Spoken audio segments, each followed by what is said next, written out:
Hello everybody, welcome back to Mind Your Money. We are going to be planning out for March 2022 in this video, and I'm going to decorate my budget calendar.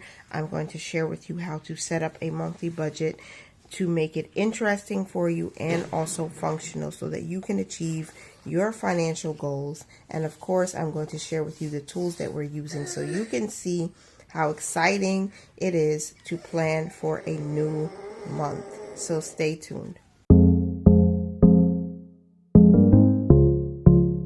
Hey Legacy Builders, welcome back to the channel. All right, so to explain how to set up a monthly budget easily, I'm going to first say you do need a calendar. Whether you use a physical calendar or you use a calendar on your phone, it is best to have a visual of what bills are due in the month, what your top goals are, so that you don't miss them and you don't miss the opportunity to save. All right, you need to know when you're getting paid. You need to know if there are any special events that you need to plan for or save for in the month.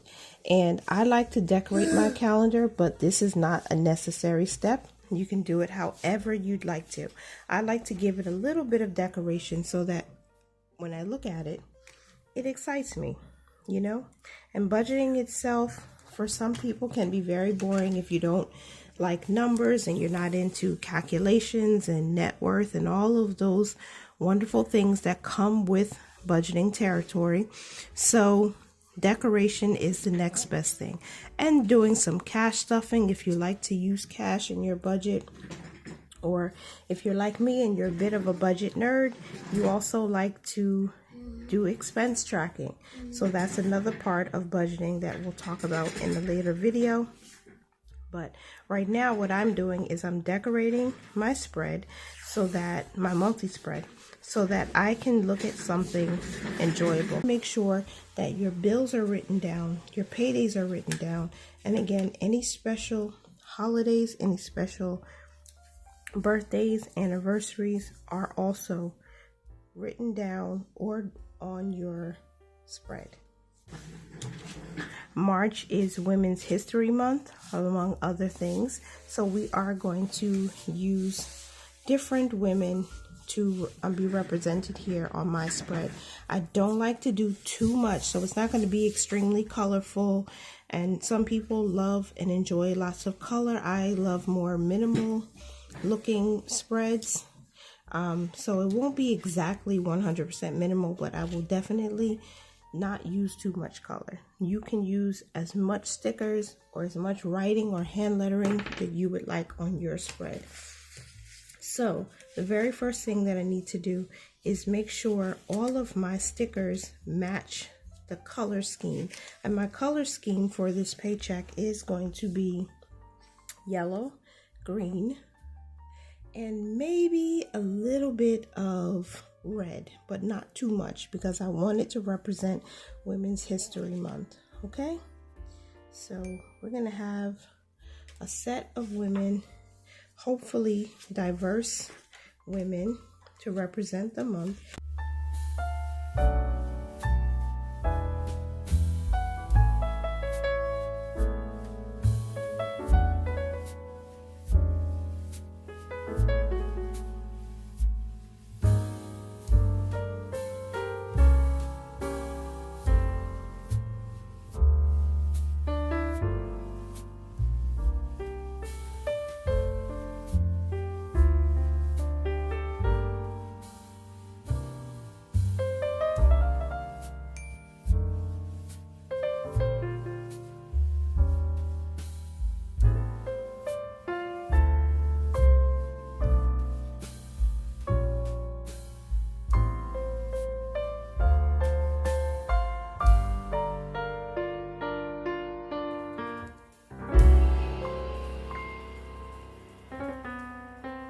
Okay, so this is how we're setting up our budget for March.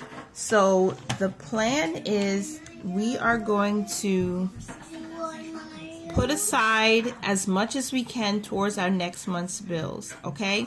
The good thing is we're starting with a cushion in our bill paying account. It's about $1,400. So if we're over in any area, or if we're short on any of our fixed expenses like our electricity bill, our gas bill, then we'll just pull from our cushion. But the money that we're allocating for our fixed expenses is basically what we're saving up in the month of March to pay April's bills. All right, so our rent is fixed at $1,200. Our electricity bill is normally about $50 every single month. Sometimes a little bit less. Our gas bill is much higher than what I'm about to write here. But just note that because we already have money in our next month's bills account, and we have money in our cushion, I'm still going to budget for $50 because we're working with less income, and we'll pull from any other area, even our savings, if we have to. Okay? The good thing is we're coming out of winter, so hopefully this will start to go down. Our car insurance, we are budgeting $65. It's probably a little bit less than that, but I like to round up a little bit more here because we need to make sure we maintain that. Life insurance, the 2 life insurance policies that we're paying for myself and my husband. We have a third one, but that's not going to be included in our fixed expenses. We're actually paying that from a different pot. We're not using our incoming income, if that makes sense. Mobile phone, we're paying $94 for that. And then our internet bill is $55. Now, our variable expenses for the month of March, we are planning to put $50 each week to our emergency fund, which should be $200. Yep, so $200 is the plan for our emergency fund in the month of March. For our cushion, we're not planning anything. For my IRA, we're not planning anything. And this is for my savings because IRA savings. Nothing for my husband. We are doing some savings challenges. Anything could happen. So we're working this out by faith. For investing, we are planning on investing each week. That's one of our top goals. So $50 a week, again, for 4 weeks gives us $200. And that's 4 paychecks that we expect, not including any side hustle income. So we're not budgeting out what we could draw from the business or any side income that we would make. We're only using the basic lowest amount from W-2 income. So $200 this month for investing. And I think this is important because we're making less, we can make smarter moves with our money and be more intentional. So a lower income doesn't mean you can't make it. You just have to rearrange some things. All right. So for cash spending, we're not budgeting anything. And that's a big one. No cash spending, no cash for envelopes from our W-2 income. So again, any extra income, any side income, any bonuses, tax refunds, all sorts of things, then we will allocate those accordingly. But this is, again, it's just the minimum W-2 income. So for our miscellaneous, for household and food, we are going to be budgeting $400 this month for food, not groceries, like meaning household stuff. So those two are separate. We're still going to budget $400 a month, and this is mostly for our food costs. Now, I use several different apps, cashback apps, Receipt Hog, Fetch Rewards, Ibotta, and Rakuten, which is basically shopping online and getting rebates. So if need be, I'll pull from Fetch Rewards so I can buy groceries, or not groceries, but like household items, cleaning products from there, anything we need to help the household run smoothly. And we do have a miscellaneous digital envelope, which is a savings account. So if we need to dip into that for any reason, we can. Now we have a little bit of money in here that we saved up in the month of February. So if we need to touch it in March, we'll have to use it. That's what those envelopes, that's what those funds are for. All right, so I have listed here all of the funds I wanted to focus on for the first quarter of the year. So this would be a list of funds we would contribute to if any additional money comes in. These are our regular cash expenses for our envelopes, and these are the savings challenges that I want to focus on. Again, any extra money that is going to be rolled over from February, if we can use it, we will, to put towards any of these savings challenges. Okay, so let's just add up everything to make sure we are going to have a zero-based budget. So our rent is $1,200, $50, $50, $65, $69, $94, $55. At $1,583 for our fixed expenses. Then we have our variable expenses. $200 plus $200 plus $400. That's $800.